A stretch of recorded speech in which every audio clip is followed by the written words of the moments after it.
Hello everyone, welcome back to my new another video. তো চলো আজকে আমার সাথে তোমরা একটা নতুন জায়গায় ঘুরে আসবে, পারশনাথ মন্দির। জামতাড়া থেকে পারশনাথ মন্দিরের দূরত্ব প্রায় 110 কিলোমিটার বাই রোড। এই পারশনাথ পর্বত ভারতীয় রাজ্য ঝাড়খণ্ড গিরিডিহ জেলার ছোটনাগপুর মালভূমির পূর্ব প্রান্তের দিকে অবস্থিত। পারশনাথ ঝাড়খণ্ডের পারশনাথ পাহাড়ি শৃঙ্খলাতে এক পর্বত শিখর। এই পাহাড়ের নাম 23টি জৈন তীর্থঙ্কর পার্শ্বনাথ নামের ওপর রাখা হয়েছে। আর এই শৃঙ্খলা বা সংযোগের কারণে পর্বতের একদম চূড়াতে জৈন তীর্থযাত্রার শিখর রাজিও অবস্থিত রয়েছে। তো বন্ধুরা, আজ আমি তোমাদের সাথে একটি নতুন ভিডিও নিয়ে শেয়ার করলাম। আশা করব তোমাদের ভিডিওটি ভালো লাগবে। একটা নতুন জায়গায় ফার্স্ট টাইম ভিজিট করেছিলাম, তো সেই জন্য ভাবলাম তোমাদের সঙ্গে সেটা শেয়ার করে দিই। অনেকেই জানো এই জায়গাটা, আবার অনেকে জানো না, সেই জন্য আমার ভিডিওর মাধ্যমে তোমাদের কাছে এটা শেয়ার করলাম। আশা করব তোমাদের ভালো লাগবে ভিডিওটা। অ্যাকচুয়ালি আমার ইউটিউবে ভ্লগিং, ডেলি ভ্লগিং, লাইফস্টাইল পারপাসের চ্যানেল হলেও ভাবলাম তোমাদের সাথে একটা নতুন কিছু ট্যুরের ভিডিও আপলোড করা যাক, তোমাদের সঙ্গে শেয়ার করা যাক। তাহলে তোমরাও ডেলিকার ভিডিওতে বোর হবে না, আর নতুনত্ব কিছু থাকলে তোমাদেরও ভাল লাগবে, জানতে পারবে অনেক কিছু যারা এখনো পর্যন্ত এই জায়গাটায় ভিজিট করনি বা জানো না অনেকেই। তো তাদের জন্য স্পেশালি ভিডিওটা আমার বানানো আর তোমাদের কাছে শেয়ার করার কারণ এটাই।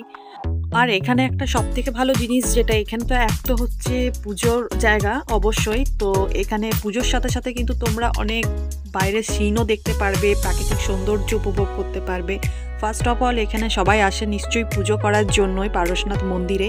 তো তার সাথে সাথে কিন্তু এখানে দারুণ দারুণ ভিউজ রয়েছে, তোমরা সেটা দেখতেই পাচ্ছ ভিডিওতে। তো তোমরা কিন্তু সকাল সকাল বাড়ি থেকে বেরিয়ে এখানে সর্বপ্রথম এসে পুজো কমপ্লিট করে তারপর কিন্তু এখানে সারাটা দিন খুব ভালোভাবে কাটাতে পারবে। ফ্যামিলির সাথে, বন্ধুর সাথে, সবার সাথে এসে কিন্তু তোমরা এই জায়গাটার আনন্দ উপভোগ করতে পারবে। আর হ্যাঁ, অবশ্যই যাদের অনেক বেশি দূরে বাড়ি তারা সেম ডেতে এসে ঘুরে ফিরতে পারবে না, তাদের জন্য একদিন আগে আসতে হবে। তবে একটা কথা বলে রাখি যেটা খুব গুরুত্বপূর্ণ, কারণ এই জায়গাটাতে আসতে হলে কিন্তু, এই পারশনাথ মন্দিরে ভিজিট করতে হলে কিন্তু একদম গরমে তোমরা এসে এতটা উপরে ওঠা খুবই কষ্টকর, প্রবলেম হতে পারে অনেকেরই। কারণ যে সময় গরম খুব বেশি পড়ে সেই সময় যদি তোমরা ভিজিট করো তাহলে অনেকটাই কষ্টকর হবে আর কি।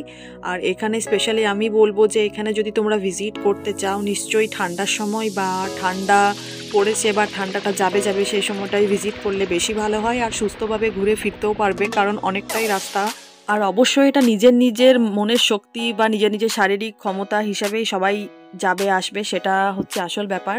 এমনি স্পেশালি যেটা আমি বলতে চাইছি সেটা হচ্ছে প্রচণ্ড গরমে এলে তোমাদেরই কষ্ট হবে, গরমটা যে পরিমাণ পড়ে সেটা তোমরা সবাই জানো, সেই জন্যই বলা আর কি। আর রাস্তাটা দেখতেই পেলে, এটা ভিডিওতে কিছু মিনিটে 2-3 মিনিটের ভিডিও, এখানে হয়তো সবটা আমি শেয়ার করতে পারবো না, তো সেই জন্য কিছু ক্লিপ তোমাদের সঙ্গে শেয়ার করলাম। এটা অনেকটাই রাস্তা, মেন পর্বতে তোমার লাস্ট চূড়াতে গিয়ে মন্দির যেখানে আছে, এটা অনেকটাই রাস্তা আর কি, সেই জন্য স্পেশালি বলা। তো আজকের মতো ভিডিওটা আমি তোমাদের কাছে এখানেই শেষ করলাম। আশা করবো তোমাদের এই নতুন ভিডিওটা সবারই ভালো লেগেছে। তো ভালো লাগলে প্লিজ একটা লাইক করতে ভুলো না, আর পারলে একটা কমেন্ট অবশ্যই করে দিও। যারা চ্যানেলে নতুন তারা প্লিজ চ্যানেলকে সাবস্ক্রাইব করে দিও। তো চলো, টাটা, দেখা হবে নেক্সট ভিডিওতে।